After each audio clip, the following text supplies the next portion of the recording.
사랑하는 성도 여러분, 안녕하십니까? 오늘 하루도 우리 아버지께서 주시는 은혜로 충만한 날 되시기를 기도합니다. 오늘은 룻기 3장 14절과 15절 말씀, 두 절 말씀을 같이 묵상하도록 하겠습니다. 가지고 계신 성경책을 펴시고 또 화면을 보시면서 3장 14절과 15절 말씀을 우리 같이 묵상하겠습니다.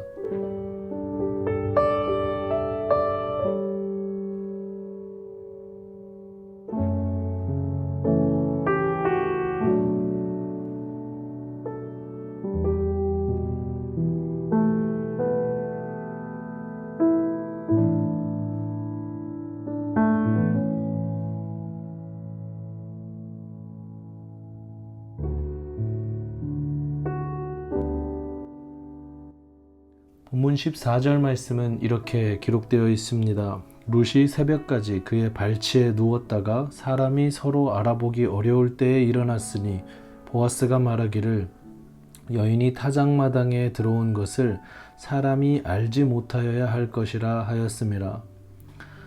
룻이 보아스의 타작마당에 들어와서 보아스와 함께 이제 머무르게 됩니다. 오늘 본문을 살펴보면 14절 말씀에는 보아스가 룻을 배려하는 모습을 우리가 살펴보게 됩니다. 괜한 오해를 받지 않도록 하기 위함이었죠.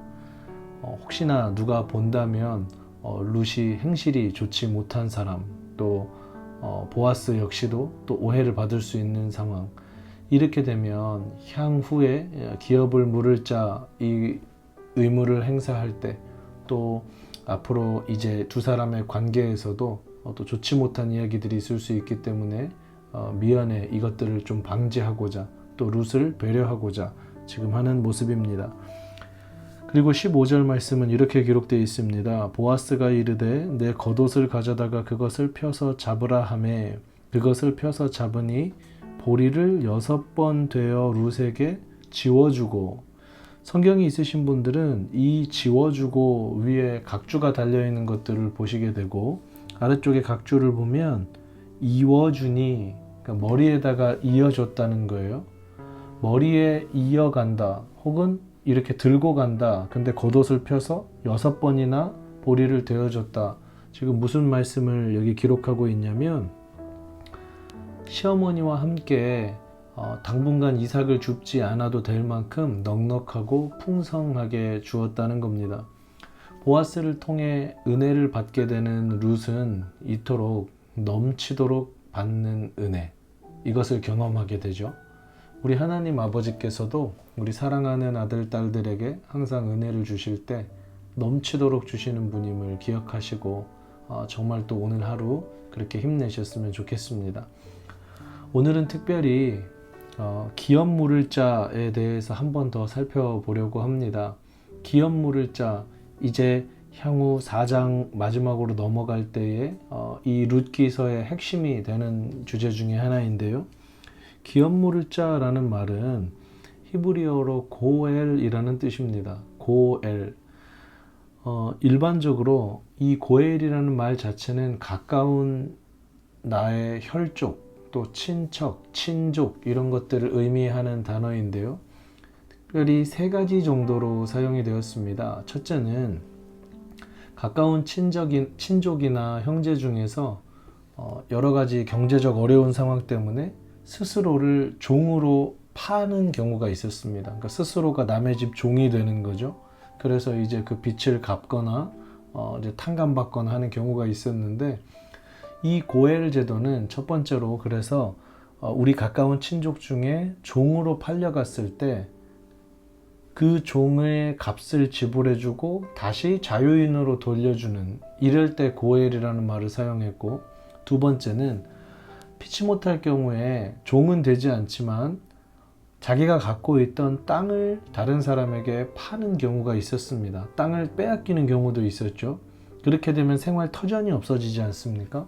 그래서 가까운 친족 또 혈족들이 이것을 다시 가지고 와주는, 값을 지불하고 되사서 그 사람에게 돌려주는, 이것도 고엘입니다. 그리고 세 번째 고엘은 지난번에도 한번 설명드렸는데요. 우리 형제가 결혼을 했는데 일찍 세상을 떠난 겁니다. 그렇게 되면 이제 이 가문의 대가 끊기는 거거든요. 대가 끊기는 것은 또 중요한 일이지 않습니까?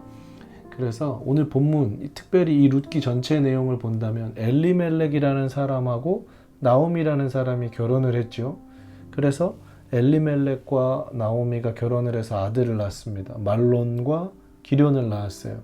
그 중에 말론이라는 이 아들이 오늘 우리 계속 살펴보고 있는 룻이라는 여인과 결혼을 했죠. 그런데 엘리멜렉이 죽었습니다. 그러면 엘리멜렉의 다음 아들인 말론, 이 대를 이어가야 되는데 말론도 죽었죠. 그러면 어떻게 되는 겁니까? 결국 이 엘리멜렉이라는 가문 자체가 이제 사라져 버리는 겁니다. 그래서 이것을 방지하고자 이 엘리멜렉의 자손들이 이어지게 하고자 또 다른 가까운 친족이, 또 가까운 형제가 새롭게 같이 결혼을 해서 대를 이어주는, 여기서 포인트가 무엇이냐면 엘리멜렉의 자녀 말론을 대신해서 룻과 결혼을 하게 된다면 자녀가 태어나게 되면 누구의 자녀가 되는 거예요? 엘리멜렉의 계보에 들어가는 자녀가 되는 겁니다.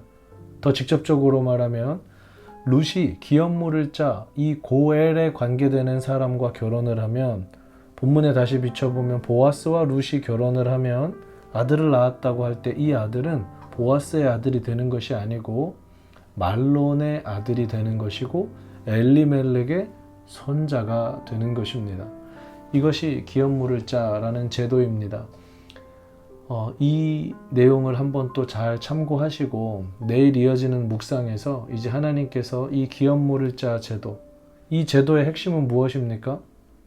종으로 팔린 것들을 회복시켜주고 땅이 빼앗긴 것들을 회복시켜주고 자녀가 없을 때 그 대를 이어주고 사람을 향해 사람을 배려하고 사람을 사랑하시는 그 하나님의 마음이 담겨있는 제도라는 것입니다. 오늘 하루 또 우리 이 말씀들 묵상하고 또 살아갈 때에 정말 하나님께서 주시는, 각자에게 주시는 음성으로 승리하시는 오늘 하루 되기를 주님의 이름으로 축복합니다.